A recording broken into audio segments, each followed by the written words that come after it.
মুদির দোকানে ডিম কিনতে গিয়েছি। পাশে এক ভদ্রলোক বাচ্চা নিয়ে দোকানে এসেছে। লোকটা সম্ভবত শ্রমিক বা রিক্সা চালক। শুকনা কণ্ঠার হাড্ডি বের হয়ে গেছে। অভাব অনটন তাকে কেমন জীর্ণ শীর্ণ করে দিয়েছে। তার বাচ্চাটারও একই অবস্থা। লোকটা 250 গ্রাম তেল আর লবণ কিনতে এসেছে। বাচ্চাটা জুলু জুলু চোখে লজেন্সের বয়ামের দিকে তাকিয়ে আছে। বেচারা চাইতে সাহস পাচ্ছে না। ওর বাবা সেটা বুঝতে পেরেছে, কিন্তু দারিদ্র্য মাঝে মাঝে চোখে নির্লজ্জ টিনের চশমা পরিয়ে দেয়। সেই কথিত চশমার আড়ালে ছেলের মায়াভরা মুখটা দেখে ভালোবাসায় ভেজা গলায় বাবাটা বলল, কিছু লইবি? ছেলেটা লাজুকভাবে কথা না বলে আঙুল তুলে দেখালো। বাবা হেসে লজেন্সের বয়ামের কৌটা খুলে 2টা লজেন্স বের করে ছেলেকে খুব আদর করে বললেন, তিনের ঘরের নামতাটা কও তো বাপ। বলেই লোকটা আর চোখে সবার দিকে হালকা তাকালো। তার সেই দৃষ্টিতে কেমন একটা চাপা উত্তেজনা। যদি না পারে, সবাই তো তাকিয়ে আছে।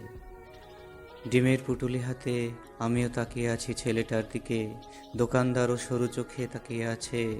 এই পিচ্চি পোলা নাক দিয়ে সিনকি ঝরছে, সে বলবে তিনের ঘরের নামতা?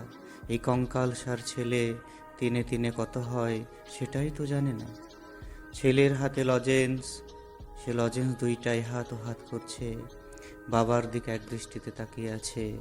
বাবার চোখের দিকে তাকিয়ে স্পোর্টস কারের গতিতে সে বলতে শুরু করলো, 3 অক্ষে 3, 3 দুখুনি 6, 3 তিরিকা 9, 3 চারে 12।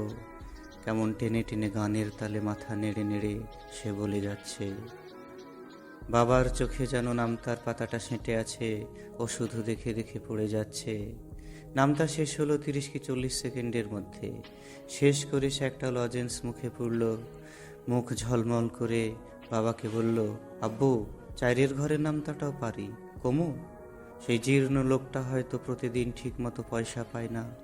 5 টাকা বেশি রিক্সা ভাড়া চাইলে 2-4টা গালি খায়, মহাজনের গুঁতা খায়।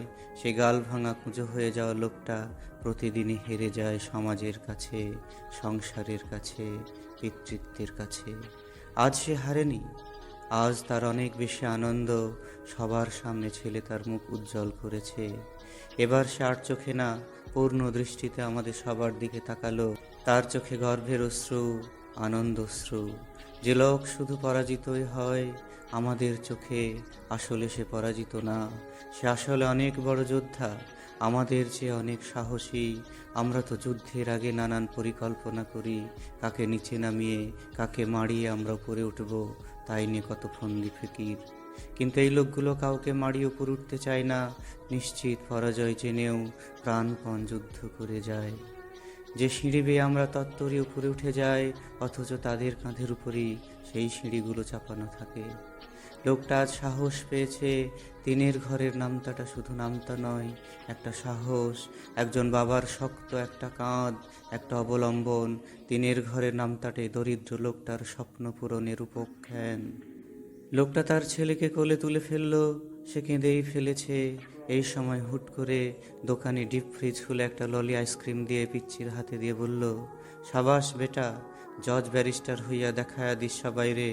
ল, আইসক্রিম খা, বেশি খাস না, গলা ফুইলা গেলে কথা কইবার পারবি না। ছেলেটা খুশি মনে আইসক্রিমটা নিল। বাবা ছেলে চলে গেল। আমি ওদের দিকে তাকিয়ে আছি। দোকানদার আমাকে বলল, আমি তো ভাববারই পারি নাই বান্দরটা কেমনে চাল চালাইয়া নামতা কইয়া দিল। দেখলেননি কারবারটা? আমি অবাক হয়ে দেখি দোকানদারের চোখেও জল। আসলে যারা ক্ষুধার কষ্ট বোঝে, তাদের একজনের মনের সাথে অন্যজনের মন একই সুতোয় গাঁথা থাকে। একজনের কষ্ট আর একজন বুঝতে পারে, আবার আনন্দগুলোও স্পর্শ করে প্রবলভাবে।